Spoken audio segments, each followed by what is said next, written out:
Welcome to Acton Unwind, an ongoing conversation on a free and virtuous society. I'm your host, Dan Huger. Thank you for listening.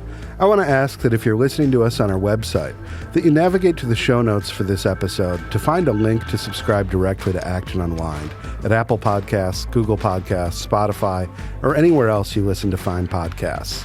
And if you like this program, please leave us a 5-star review at Apple Podcasts to help more people find our show. This week, I'm joined by Dylan Pahman, executive editor of the Journal of Markets and Morality and a research fellow at the Acton Institute. I'm also joined by Anthony Bradley, distinguished research fellow at the Acton Institute. Today, we're talking about the church in politics and politics in the church. We've got a highly polarized election season underway. One way I talk about what we do at Acton is that we find constructive ways to talk about things that people find difficult and delicate to talk about, which is religion and politics and money and the intersection of those things. In the United States, every 4 years, we have this presidential election and the temperature of politics rise, and that temperature rise happens in churches too. And although there's one Lord, one church, and one baptism, there are many churches. And the way that particular churches and religious traditions navigate politics differs according to sort of time, place, circumstance. Those circumstances within these communions are sociological and they're theological. So we brought together a diverse group of people on this panel to talk about that. These folks hail from a variety of Christian traditions, and actually all of us have moved between different strands of American Christianity. And I want to sort of begin this with a startling confession, which is that in the days of alternative rock and Capri Suns and Koala Yummies in those hale and hearty 90s, I first learned how religion and politics go together in a small mainline church in Kentwood, Michigan. And that church for years had rented space from Calvin Theological Seminary, had it in their chapel, had their services there.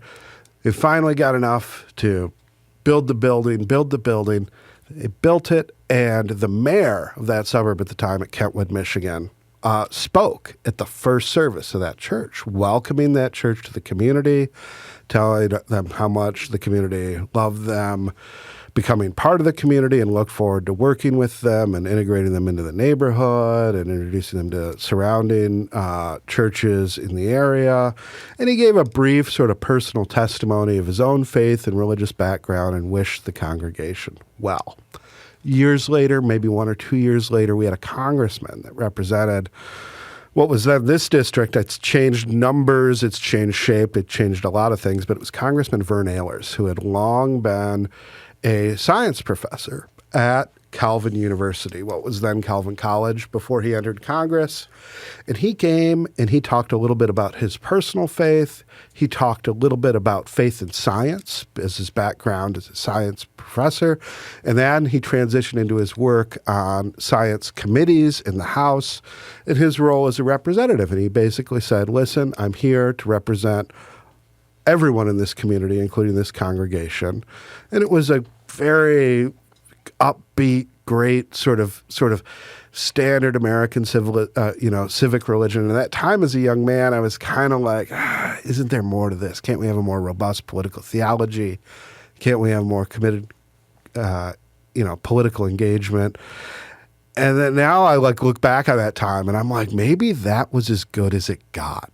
Like maybe that was like great.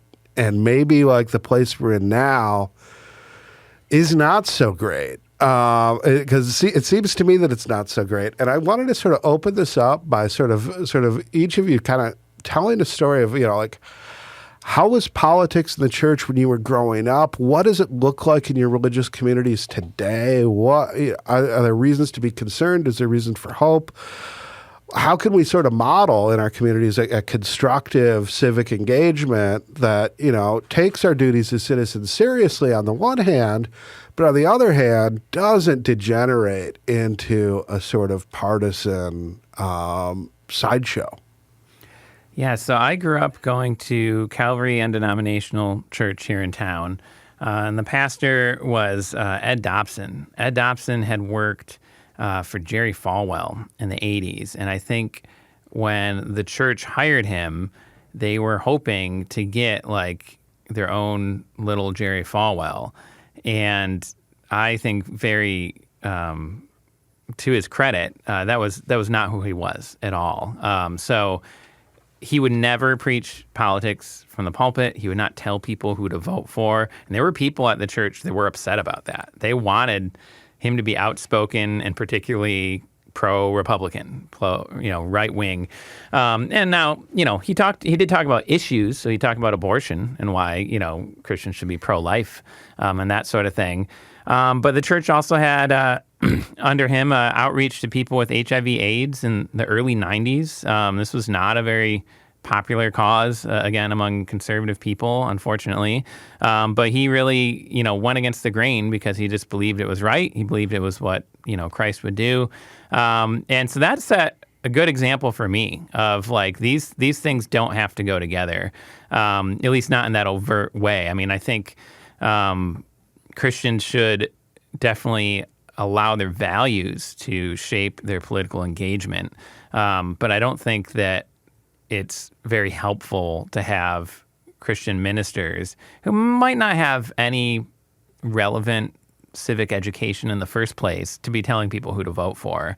I think they should be preaching the gospel and focusing on helping people be better Christians and trusting that that will affect things like politics.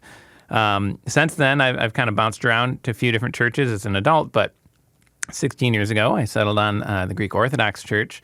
And one thing I really love about our church, and even today, we have people who have been local, or at least state representatives in the congregation, but we have people from every different kind of political viewpoint there, and they all still like each other, and they chat over coffee hour, picking out vegetables from the tray.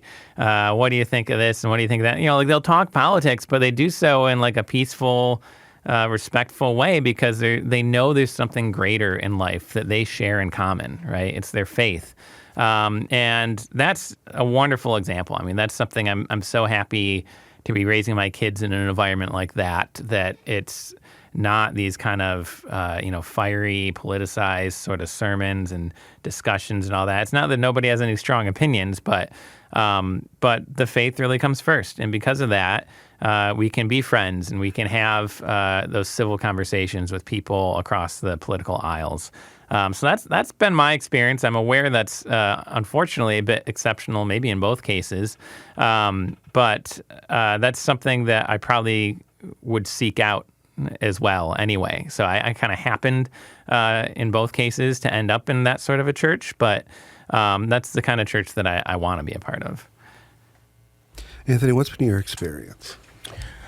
So I think sometimes these discussions should also consider the role of geography and place. And as someone who was born and raised in the South, I mean, so much of the discussion about the impact on politics and religion has both a positive history and a negative one. So I was raised in the Black church down in Atlanta, the United Methodist Church. And in the Black church tradition, there was always an integration of religion and politics, but it wasn't ideological necessarily. It was more pragmatic. Yeah. So there were some immediate issues in the community, and we needed some politicians to do something about things like Jim Crow, right? We needed politicians to do things about to do something about the injustice that was happening immediately in the community right in front of us. And so really from the early beginnings of the Black church, from the plantation through Jim Crow, there's always been this intersection and openness of having politicians come in the church, often during Sundays, and explain exactly what he or she intends to do for the community. It wasn't like, well, we need to have a Democrat come in and a Republican come in. Again, it wasn't about the ideology. It was really about these necessary immediate issues that needed to be addressed. So I think some people find it odd today that in a Black church during election season, a politician will be there during a Sunday service explaining his or her positions and policies, but that's really been the tradition. And the pastor's not saying vote for this person. The pastor's saying, hey, this is the person who has this is a person who is seeking to represent us. And because the black church was the place in the community where everybody showed up. I mean, it was the social stabilizing place. It was the gathering place. It was almost like a community center as well. It was just made sense in terms of logistics to have that happen on Sunday rather than Tuesday night or Wednesday night, something like that. So again, it was mostly pragmatic, but it wasn't like, hey, vote for this person. It was like, hey, this is what the person says that he or she is going to do for our community. And if you have any questions about, for this person after the service, go ahead and do that. And I think for most of American church history after World War I, you saw this happen in many cases in a lot of different traditions, especially in the Protestant world. But again, I think it was in many cases it was more pragmatic, except for the South. So I think in the South in particular, there was a history, particularly with conservative evangelicals, where their politics 100% influenced their faith and practice. And you can see this in so much of the resistance to opening up Jim Crow in the South, and the resistance by evangelicals. Now, if you fast forward to the present, I think one of the differences and distinctions between, I'd say, 2024 and 1954 is that in a lot of Protestant contexts, in 1954, you would have had people of different ideologies in the same congregation. And that was in part because they also lived in the same communities, they worked in the same places, they went to the same schools, etc. By the time we get to 2024, people have almost ideologically extorted themselves, both in terms of their personal and professional life. So we tend to work with people that have the same ideology. We live in districts with people that have the same ideology. We send our kids to the schools with people with the same ideology. So that sort of intersection that naturally happened through relationships, like you were talking about, Dylan, doesn't really happen anymore. And so now we're much more polarized, not just in terms of ideology, but just geographically and relationally. And I think both in the worlds in which I inhabit, both in the black church world and also in the Presbyterian world, that's what you see is people who have sorted themselves ideologically, and they just don't have the relational connection that they used to have with people with whom they disagree, to humanize the disagreement and not simply demonize people with whom they disagree. To give an example of this, that church that I was part of as a young man, the pastor was a Youth for Goldwater guy in his youth. We remained a conservative. In fact, gave me my introduction to the Acton Institute when he gave me a book called Catholic Social Teaching in the Market Economy, which was put out by the Institute of Economic Affairs, but had a chapter by Samuel Gregg, former research director, and by our President Emeritus, Father Robert Sirico. So he was there in the church, but there was also the sort of leading matriarch of the church was a lifelong committed Democrat, and she sat on the church council. She was president of the church council at various times, and everybody knew this in the church. Like, they weren't shy about talking about their politics, but they also weren't shy about embracing each other as members of the community. Now, that's in the 90s, and that's people who were in the church, involved in the church in 1954, in that mainline Protestant world in the 50s, and they were sort of like the legacy of that.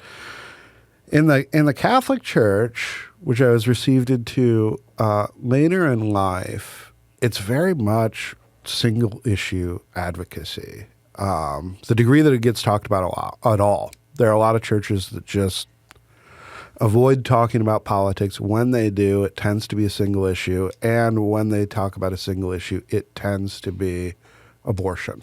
And it tends to be you'll have folks mobilizing trips for youth to Right to Life march in D.C. You'll have support for local crisis pregnancy centers, maybe somebody addressing like single issue ballot initiatives on abortion that come through.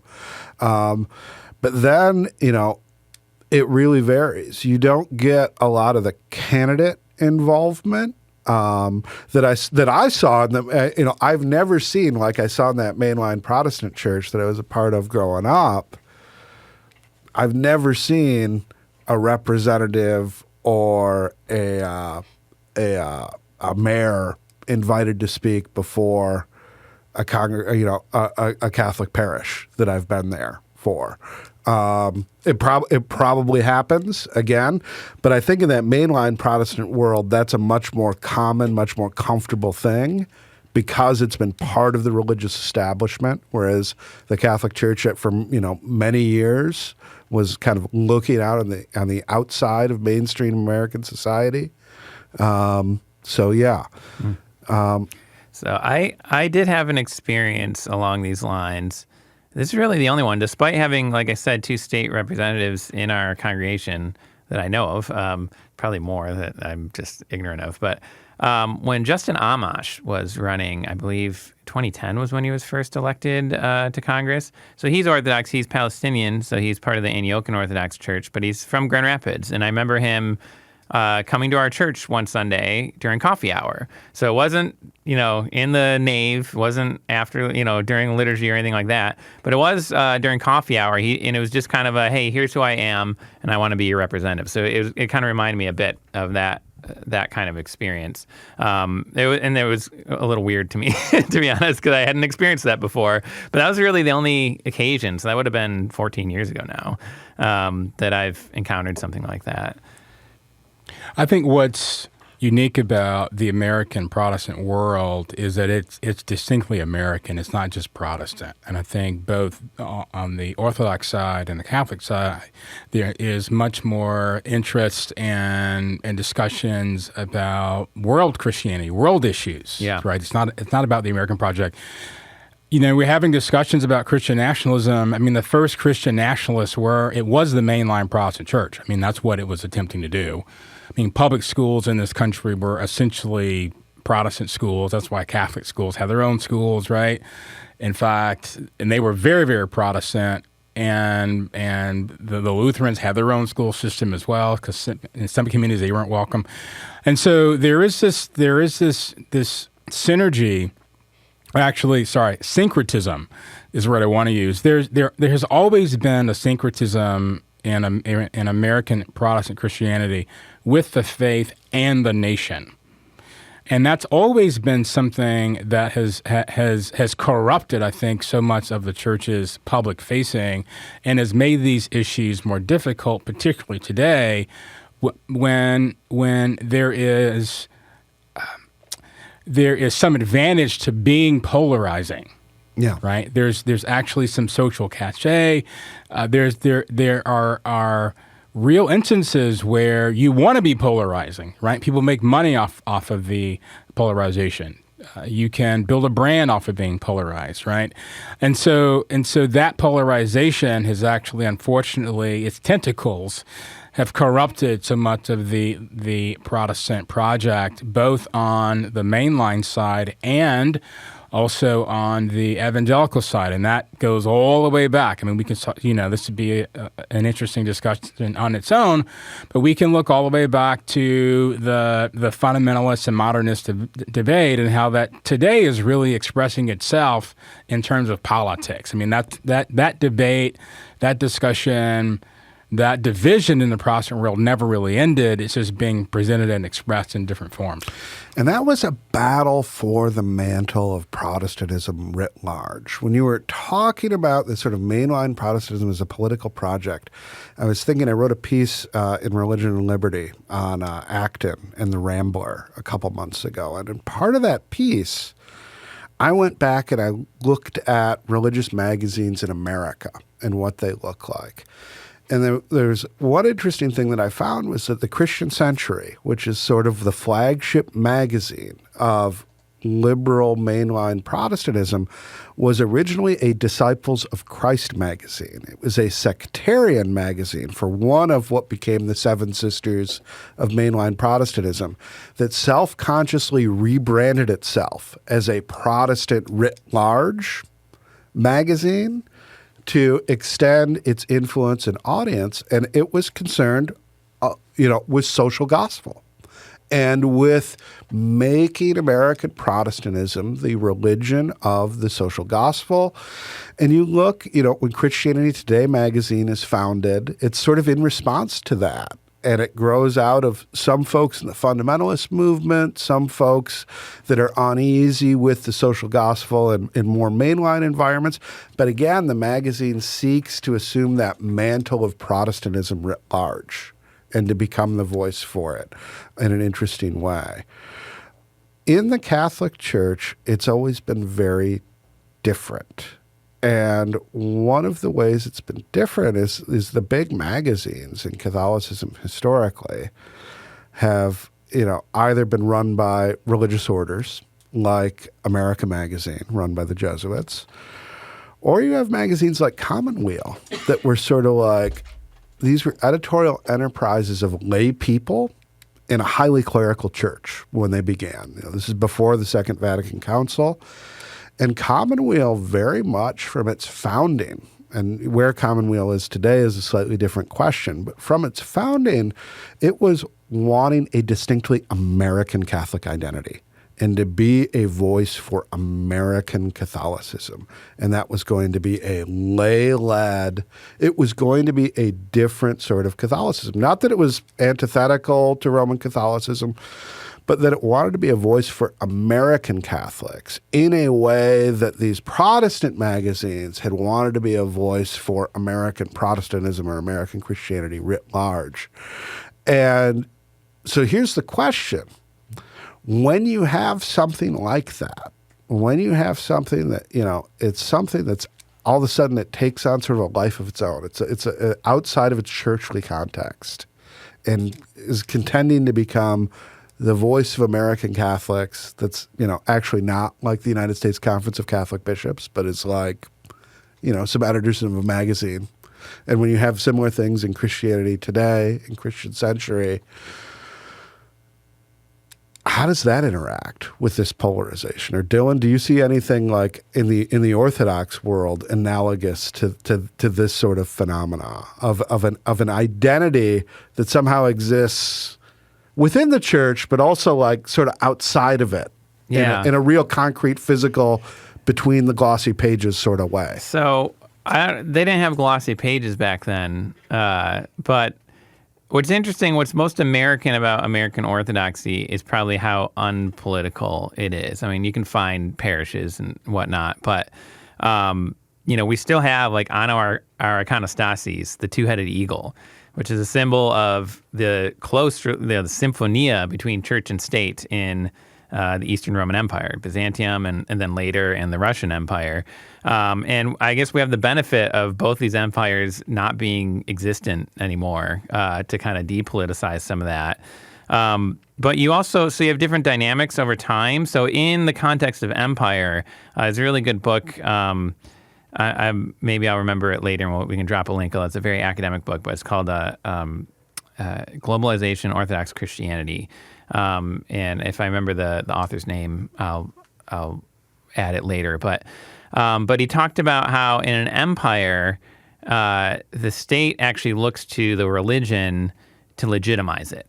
And that's what you see in Byzantium. You see the church anointing the emperor, right? Same thing in the Russian Empire. That doesn't mean that necessarily the power dynamics only went one way. Just because it's getting its legitimacy from the church doesn't mean it's not also bullying the church too or whatever. But there's still that kind of perception, whereas it's almost the reverse in a more nationalistic mindset. And a nationalistic mindset, which we see in a lot of traditionally Orthodox countries today, the church actually looks to legitimize itself through the state. So there are a lot of Orthodox churches that talk about, well, this is part of Greek heritage or Bulgarian. It's part of our national identity, and therefore, that's why we're important and why we need to be supported and that sort of thing. So there's actually a lot of ways for the politicization to affect things. Historically, the not glossy pages, but the example that I would think of would be monasticism. Monks traditionally, monasteries were started on private estates. They were technically neither owned by church nor state. They were owned by like the family or, the monastery itself. And they very often found themselves clashing with whether the political or ecclesiastical powers of the day, depending on the issue. And that was a really important check on state power, on church corruption. Now, they could become corrupted in their own ways as well. They're not free of that, of course. But that was a big deal. That in the international character of Orthodoxy. So in that iconoclastic controversy, I wrote a piece about this, a book review in the last RNL, or the summer RNL. St. John of Damascus is the first and kind of most important defender of the making and veneration of icons in the Orthodox Church. But he's able to freely write about this because he lived in Muslim-controlled Palestine, right? He was outside of the Byzantine Empire where they were smashing all the icons and saying it was idolatry. And he's able to write about this because he has this political independence different from it. So you have the international side where you get this kind of not quite parachurch, but at least, he was just a monk. I mean, he was ordained, but I think he left just to be a monk. So it was only brief that he was like a priest. And you can find lay people in that capacity because monks are considered lay people in the Orthodox Church unless they're ordained a priest. And so I think that's where you find it is the more ascetic sort of writings and the more kind of polemical works that are protesting abuses of power. Another one would be St. Nicholas Cabasilas in the 14th century, I believe, protested the confiscation of monastic property by the state and has some very fascinating principles there. But anyway, all that's to say is monasticism did take on a life of its own, and it was something that both church and state did not like from time to time. And I think all of these things can be a mixed blessing. I think it is good for lay people to have a voice and to feel like they have a voice and to have a venue where they can express that voice, including in terms of how their faith and their politics interact. But, if suddenly your only knowledge, today we have the problem of like internet orthodoxy. If your only knowledge of the Orthodox Church is from reading like Reddit or whatever, it's going to bear a very strange, if any, likeness to the 2,000-year history of our tradition. And people discover that when they actually show up at an Orthodox church on a Sunday morning and things are very different.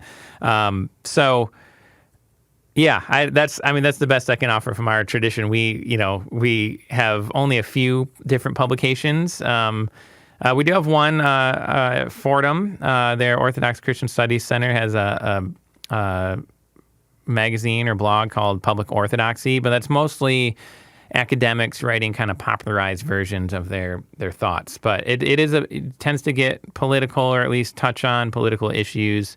Tends to be kind of center left in their orientation, but I at least know some of the editors there, and I don't think that they have a strong ideology they're trying to.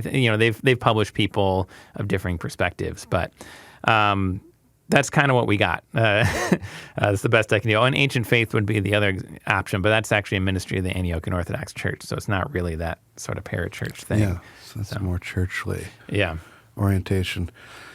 Anthony, what do you think about these challenges? Challenges of these parachurch ministries, particularly like politics is thorny in the church. Do these parachurch ministries do these sort of efforts outside of denominations, outside of churches? One way to look at them is that they actually provide an outlet for believers who want to be involved in politics, that want to take sort of like public positions on candidates and that sort of thing in a way that maybe in the church it's not appropriate, but as citizens it is. And maybe there's some utility to organizing that in a publication.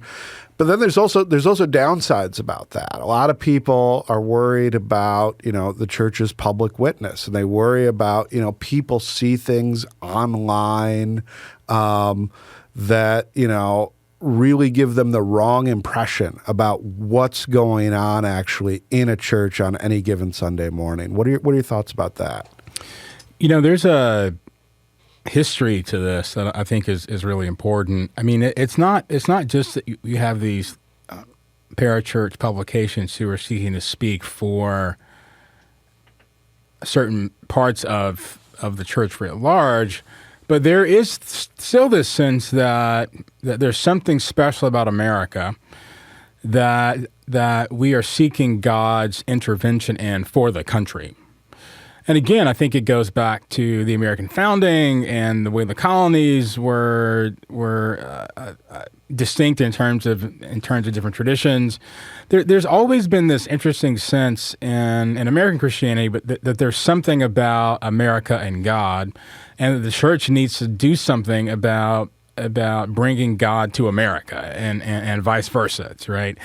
And so these parachurch organizations, I would say also these magazines, have positioned themselves in terms of situating a discourse around that overall project. Now, in fairness to these parachurch organizations, it's not that they are operating as a bunch of lay people who are rogue. I mean, remember that I was just looking this up. In 1908, the Federal Council of Churches was instituted, right, which later became the National Council of Churches. And if you look at the things that they were speaking about, this sort of came out of the social gospel movement, which was a response to industrialization, was also a response to men disappearing from the churches. They were trying to figure out, how do we get the church involved, again, in really pragmatic, day-to-day, on the ground, in the street sorts of issues, to make it, to position it to have a massive impact on America and American ethics, American consciousness, American poverty, et cetera. And so what these magazines have done, and today will be podcasts and websites and conferences, there are really variations on this theme of this tacit belief that there's something about American Christianity, or rather, there's something about America that requires or intends God's intervention because this is His country, and to me, it's just a reduction, in part, of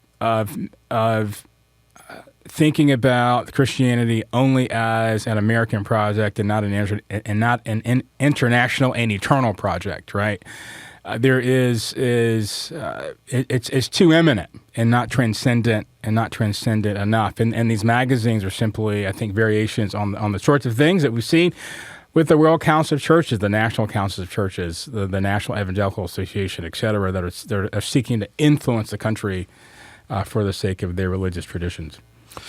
So one of the things, Dylan and I can both talk about this because this might be a uniquely Protestant challenge or preoccupation. But one of the historical difficulties with the Roman Catholic Church's international orientation has been getting involved in global politics, and it does this. I mean, there's a whole system of concordance that are actually reached with actual real life regimes. There is a secret agreement right now, the agreement is not secret. The terms of the agreement are secret between the Roman Catholic Church and the People's Republic of China as to the exact terms and conditions by which the church is run.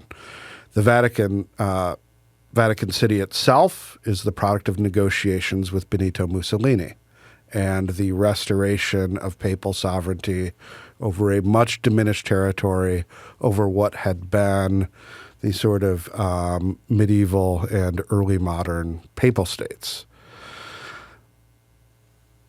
Thinking globally isn't necessarily a way out of these problems. It gives you a whole different set of problems. Dylan, maybe you could speak to some of those challenges with the Orthodox world. Right. So, I mean, that depends on the Orthodox Church, right? I know for the Ecumenical Patriarchate, which I'm a member of, Constantinople, they do lobbying for the sake of promoting religious liberty. But in particular, they care about religious liberty in Turkey, as they should, and as anybody should, frankly. I think they're right to care about that, but there's obviously a very strong, ecclesiastical self-interest involved there as well. Obviously we have the problems with Russia and Ukraine. We could get into that, but I'd rather not do that. And then, again, historically, you have just the idea of empire is really hard to shake. I think Christians need, and there are good people that have offered great alternatives across denominations and traditions, but we need to get back to something of, St. Paul's mentality that to be a Christian is to be a citizen of heaven. That you're here, right? You're on earth, but your citizenship is elsewhere.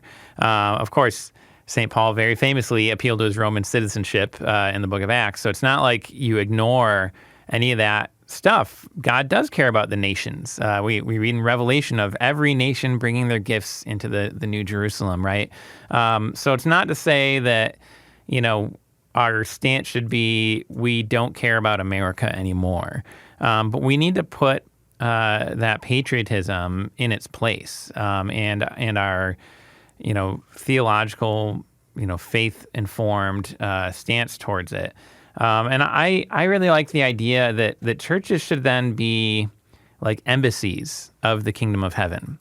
And I can't remember who it was. I think it was Vladimir Solovyov, the Russian philosopher, who said that the church is the world becoming the kingdom of God. Right, we're not there yet. We got all kinds of problems. We've been talking about some of them. There's many more we could bring up. But it should be that you have this experience of you step into a church and you feel like you're somewhere else. Like it's this sort of place where, these are people from the world. You can recognize that's a Republican, that's a Democrat, all those sorts of things.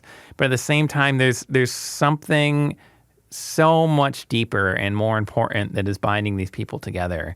I think that then, perhaps unintentionally, you will see a more positive impact on your given communities, on your nations, on the world, when the church has that perspective. I guess I'll stop there. But so as you're saying this, as the separation, you want this to be a sort of existential experience of like this is a different sort of place. And I was thinking about how the last 10 years I have voted in 3 different places. I have voted in a Lutheran church, very close to where my wife's apartment is now. I have voted in a Baptist church when I lived in Standale, just west of the city.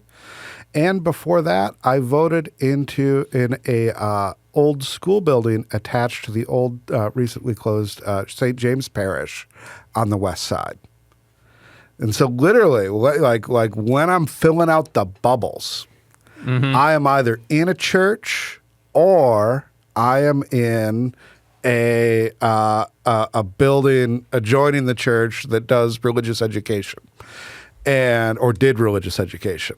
And I'm filling out those bubbles, and those people there who are helping me fill out those bubbles and feed my machine, my ballot into the machine are folks from that church, most likely, who are volunteering to help make this election happen. Is that sort of thing inappropriate? No, I don't think so. I mean, there's again, I think a balance, but you have to acknowledge the concrete reality that everyone lives in, and I think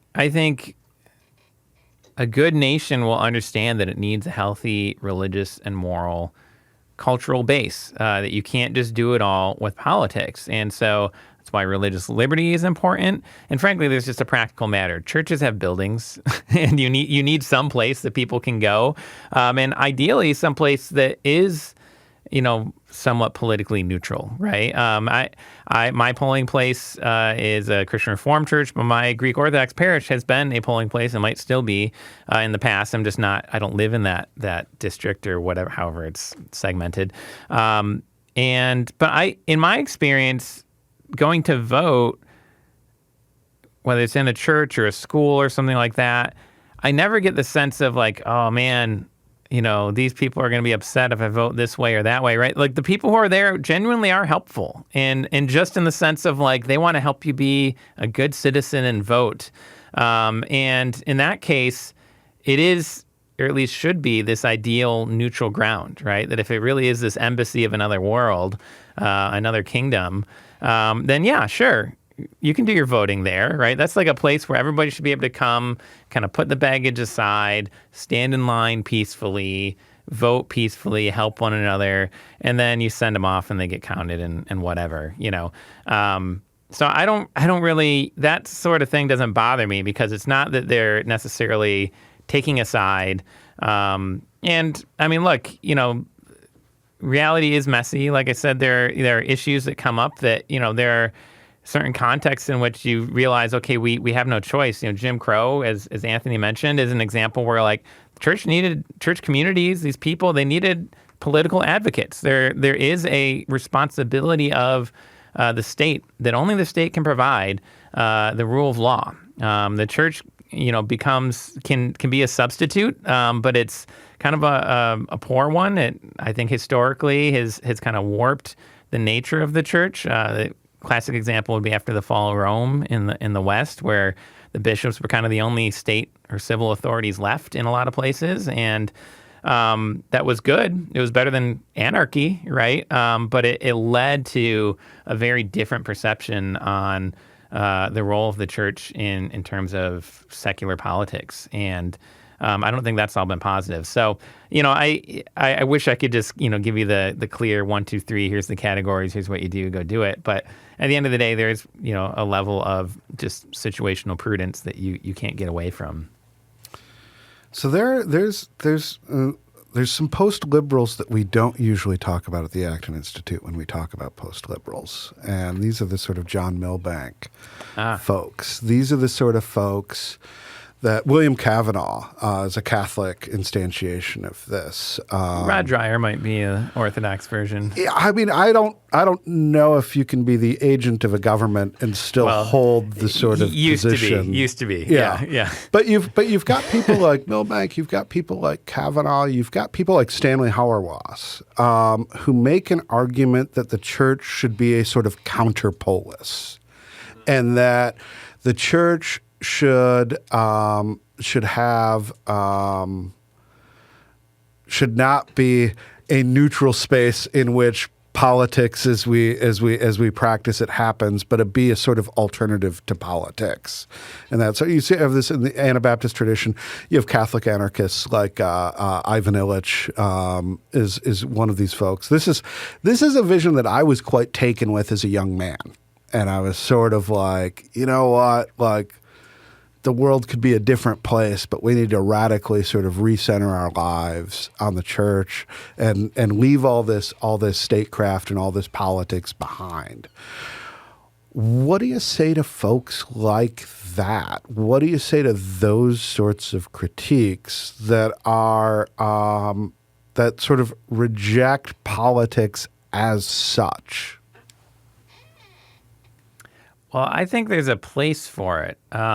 And I think that's ultimately a monastic mindset. So for me, in a tradition that has a place for that, monasteries are the place for that. I mean, Mount Athos is run by the monks. As far as I know, there's no like civil representative who's like the governor or something like that. It's just they do their thing. They're self-governing, and that's fine. But there are also people who have committed their lives to a certain discipline and way of life and hierarchy, and that's how you make that work. It's very difficult to maintain that in communities where people are being born into them, so they're not choosing to enter into them. In communities that are constantly interacting in a more active way with people outside of those communities. People come to Mount Athos, and, Mount Athos, they do make goods and they sell them and that sort of thing. But it's not like they're constantly going back and forth to like Thessaloniki or something like that. And I just don't think the whole church can be that distant. And it doesn't seem to me like that was ever the plan. Christ says, go to Jerusalem, Judea, Samaria, and the ends of the earth and tell this message. And what do you get in the New Testament? St. Paul writes, 13, maybe 14 letters to churches of cities, right? It's literally, you have Peter, his letters are named after him, but you have Romans, Corinthians, Ephesus, why? Because there were churches in the hearts of these cities. They were not out in the hinterlands. They weren't out, and nothing wrong with that. Again, I love monasticism. I think it's very important for the church. I just don't think it can be the whole church. And I think that there's a certain idealism or romanticism behind that that I'm sympathetic to, and I would just encourage anyone who is sympathetic to that, if you are unmarried, maybe you should consider a monastic vocation. I don't think it's helpful to make this a rallying cry. And I mean, what it quickly becomes, and not to, point fingers at any of these people you mentioned, but it can quickly become this sort of holier than thou sort of standpoint of like, well, we shouldn't be doing this and we shouldn't be involved in that. And why are they letting the local, politician come talk to their church and so on and so forth. And it ends up with, despite these kind of high ideals, it can be something that starts to erase these very concrete concerns of real communities. And again, the world's just messier than that.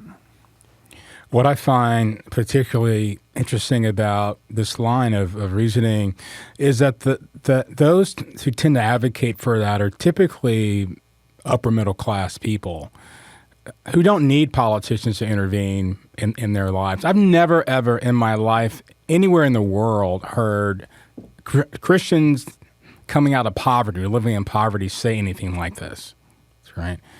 And I think in part because it's true, and I'm very sympathetic to this idea, by the way. But the reality is that people live in multiple spaces outside of the church they're impacted by real policy. They're impacted by corruption. They're impacted by injustice. They're impacted by pain and suffering. And it requires participation in political life because political life impacts people, real people on the ground in their neighborhoods. And this, by the way, was one of the reasons why Martin Luther King Jr. he found it so difficult to get Protestants, particularly evangelicals, to join him in fighting against the evil of Jim Crow.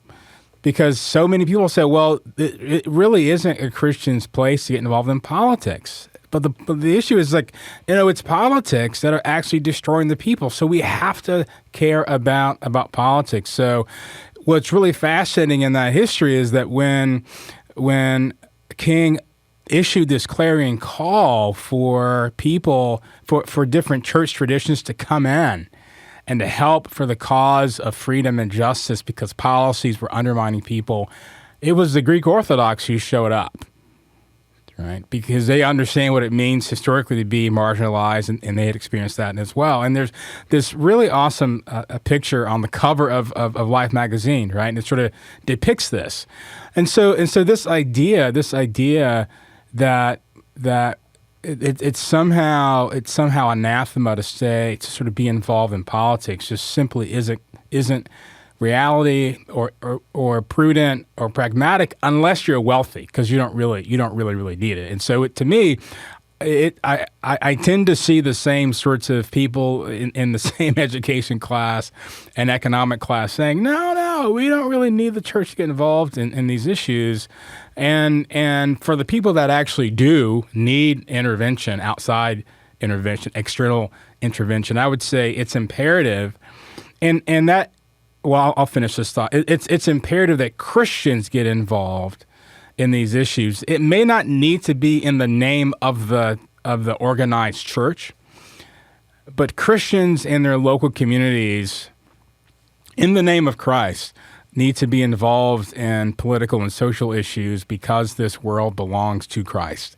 And we want to see human flourishing and justice and goodness. We want to see a bit of heaven here on earth as it relates to people's capacity to live out what it means to be made in the image and likeness of God. And so when that's being compromised structurally, we have to get involved and say something and actually do something. And that's really been so much of the sort of pragmatic history. It's been issue by issue, local, right? And where you can help, where you can act, you can. And when you can't, you find other means. But the idea that there's this sort of sacred secular distinction in terms of public policies and intervening, has only left poor people in positions of sustained marginalization and oppression,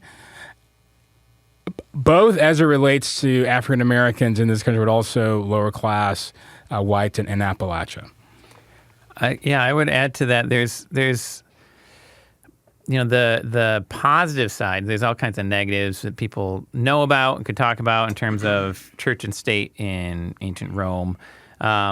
But one of the positive side is that bishops and monks as well, so also the people kind of living separately, but the bishops are the ones living in the cities with the close relationships with the local magistrates, maybe too close sometimes, but they took on a prophetic role at their best. So you have people like Athanasius or St. Ambrose or St. John Chrysostom. St. John Chrysostom was exiled twice. The first time, the people were so upset they rioted. And so the empress was like, bring him back, right? Because he was an advocate for the people that wouldn't have had a voice without him.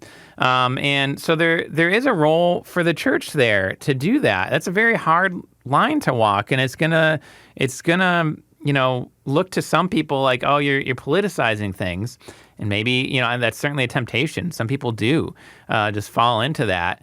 But I think at its best, instead of politicizing the church, you end up being a witness to people that shows that, while this issue was so important, the church got involved and the church didn't care about what party any politician was.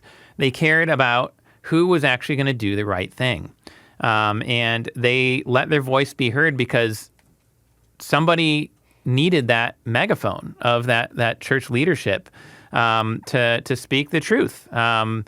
You can give examples also, of course, from Christ, talking about, on the one hand, he distinguishes between God and Caesar, says, give to Caesar what is Caesar's, give to God what is God's. So trying to distance himself from an overly political conception of who he was as the Messiah. And yet, he talks about Herod and he says, go tell that fox, I'm healing the sick and I'm making the blind to see. And, there's very clearly more to it. Or like John the Baptist, who was beheaded by Herod for calling him out for really just for having a scandalous personal life. It's just not, again, not so simple. We can't just say 1, 2, 3, therefore the church has to be this. I think what we need is Christians who are good Christians in every vocation and in every context. And we need the church to be a place where we can escape from that to some degree. There's some truth to that. But we also need it to be a place where then, the majority of people are prepared to go back into their world as husbands and wives, as parents, as workers, as citizens, and in some cases as politicians, and to take, that vivifying spirit of the gospel with them, and to be more aware of, the principles of God's kingdom, and to prioritize those, even as they seek to be civil servants of various nations, states, counties, cities, and so on. So this text, this render unto Caesar the things that are Caesar's and to God the things that are God's, is sort of, this is a very important text for Lord Acton. This is at the conclusion of his inaugural, or not his inaugural lecture, at the conclusion of his lecture on the history of freedom and antiquity, he ends with this. And he says, and when he unpacks this, he says that this does two things. One, it gives to the state a sacredness that had never before been enjoyed. There are things that are Caesar's. Mm-hmm. But it also assigned limits that the state has never accepted. And instead of, and Christ left not just teaching that word, but founding an institution. I think Acton refers to it as the world's most energetic institution, as a witness against the state in these cases of injustice, in these cases when those bounds are not held to, and when these structures are allowed to persist. So my concluding question because I think there's a lot of consensus on theory in the group. I'm pleased with this. This was not by design. But there's a question of practice. And the question, we have a very heated election cycle right now where candidates are leaning into the polarization. There's demonization of people on all sides in this campaign. It's only going to get worse until the election, if history is any judge. What can Christians do concretely in their communities to take seriously Christian involvement in politics on the one hand, but on the other hand, take their obligations to be brothers and sisters to people in their communities very, very seriously and respectfully? Dylan.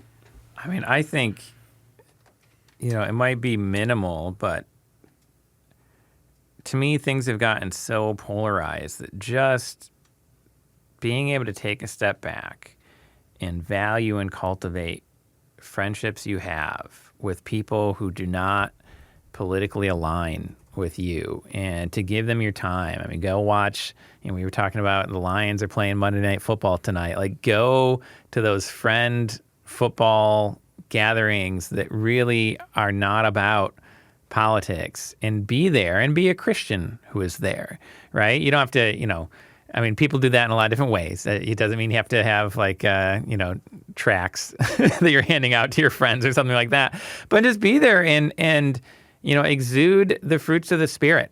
And that is something that unfortunately Christians never cease to undervalue, I think, but outsiders never cease to, not notice, right? Like if you can be the sort of person that people say that, there's something different about you, and I'm really happy you're here, even though they might know that, hey, your political views aren't quite the same as theirs, right? Well, you can be there and you can think of, okay, I have an opinion. Maybe, I guarantee during the commercials there's going to be political ads. Maybe it'll come up, right? And you might have an opinion. Nothing wrong with expressing your political opinion, of course. But thinking about, well, how do I do this as a Christian, as someone who is not called to make friends, enemies distinctions and try to win at all costs, but rather who is called by Christ to love your enemies? How do I do that? Right? He doesn't say have no enemies, because that's unfortunately impossible in this life. But he said to love your enemies. Love those who hate you, literally, is what it is in Greek. That's what an enemy is, someone who hates you. Well, these are your friends, so they don't hate you. So, I mean, first of all, start there. You got friends who might disagree with you. And then just ask, well, this person's my friend. How do I continue to love them? How do I continue to see the image of God in them, which is actually the flip side of that saying? The man comes to Jesus to test him and says, should I pay taxes to Caesar? Thinking, well, either he's going to be siding with, the Herodians who had kind of betrayed their people for the sake of political power, or he's going to be siding with the radical zealots who say, no, we shouldn't pay taxes, like Judas of Galilee, for example, who founded that tradition. And instead, Christ says, give me a coin. Whose image and inscription is on the coin? And they say Caesar's. He says, well, give to Caesar what is Caesar's. Give to God what is God's. Well, where is God's image and inscription? It's on every single human being, including you. And I think if we can remember that, and we can take the time to really value those friendships with the people who are very different than us politically, that's where you start to see the change. I mean, I don't think that that's all there is to it. There's probably issues that are, above my pay grade in terms of really understanding how to heal them. But I think you got to start there. You got to change the culture one person at a time. And there's going to be opportunities every day until November, and frankly, unfortunately, probably after November, to try to keep cultivating those friendships and healing that politicization. Anthony. David Koyzis has a new book coming out in November. It's titled Citizenship Without Illusions. The subtitle is A Christian Guide to Political Engagement. And what Coesis is attempting to do is help us think about what it means to be a member of a community. Mm-hmm. And recognizing that as Christians, we are members of multiple communities. We are members of our church community. We're members of the education community, right? We're members of a business community. And so what does it mean for us to be good citizens in a community? And two things really stand out in terms of this discussion to answer your question. I think first is to recognize that we are citizens of multiple communities. One of those citizenships is with the kingdom of God.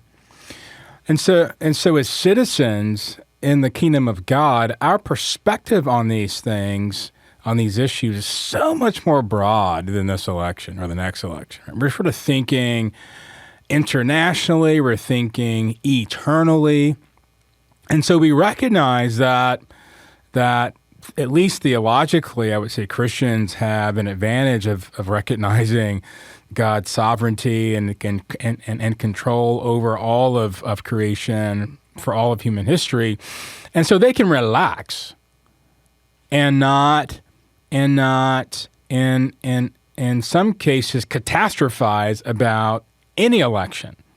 Right? Because there have been moments in human history where things have been much worse. If you think whatever you're catastrophizing about this particular election, I promise you, if you look at human history, there's something in the past that was much, much worse than whatever candidate you don't like winning this particular election. And so the catastrophizing is something that is purged from the emotional expression about any of these elections, because we have this kingdom perspective. I think secondly, and this is something Coesis also speaks about, is participate locally. Be involved in the local school board, be involved on your city council, be involved on your county commission, be involved in the state politics at the state level, be involved locally, right? Because that's where the policy meets the pothole.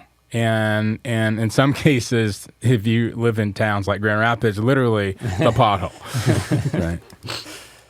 And so insofar as Christians sort of think in these major kingdom categories, but also are really involved locally to be the conscience of their political leaders. To sort of seek to influence and promote human dignity and human flourishing and economic and political liberty and religious liberty, because we've seen historically that this is best for human flourishing. And you don't have to be a religious person to be an advocate for liberty or human dignity. And I completely agree with Dylan's point, and sadly, this disintegrated in the 1990s, but people used to be friends with people with whom they disagreed politically. They would go to barbecues together. They would have, picnics together. They would have their house parties in the community together. Neighbors would come over and do house parties. That sort of culture really did dissolve when the Cold War ended. And this is something I talk about all the time. But the Cold War actually forced people who disagree to come together, because we had a larger, bigger, more existential threat to the nation beyond people's tribal affinities. When the Cold War ended, we turned that energy on each other, and the existential threat was no longer the Soviets. It was now my blue or red neighbor across the street. And that level, I think, of connection and friendship and hospitality that's eroded in local communities has really gotten us in a sort of mess. And I think Christians or anyone of any religion, I think, could really do something radical and swim upstream and provide some spaces, some social spaces for connection and enjoyment and humanization and camaraderie, for people to come together who have differences just to be together. And to recognize locally that we may disagree on these issues, but what we do care about is our community. We care about our public schools. We care about our city. We care about our county. And we want to figure out a way together to highlight what we agree on as a way to find what's best and what's most prudent for these issues that we have in our local communities. And I do believe that churches can really serve their communities by providing that space for that discourse and that discussion, not just for the purpose of evangelism, but for the purpose of just being good citizens and just being good members of a community. So the last piece of advice is Anthony was talking about these kingdom categories. How do you cultivate that kind of thinking? And I think the best way that I've ever found is to go through sort of the classical catechism categories. And these exist in a lot of different religious traditions within Christianity. I have found myself going a lot through this latest election cycle, through the section of the Catechism of the Catholic Church on the Ten Commandments. What does it mean to have duties to God and to neighbor? What are those duties? What do those look like in the real world?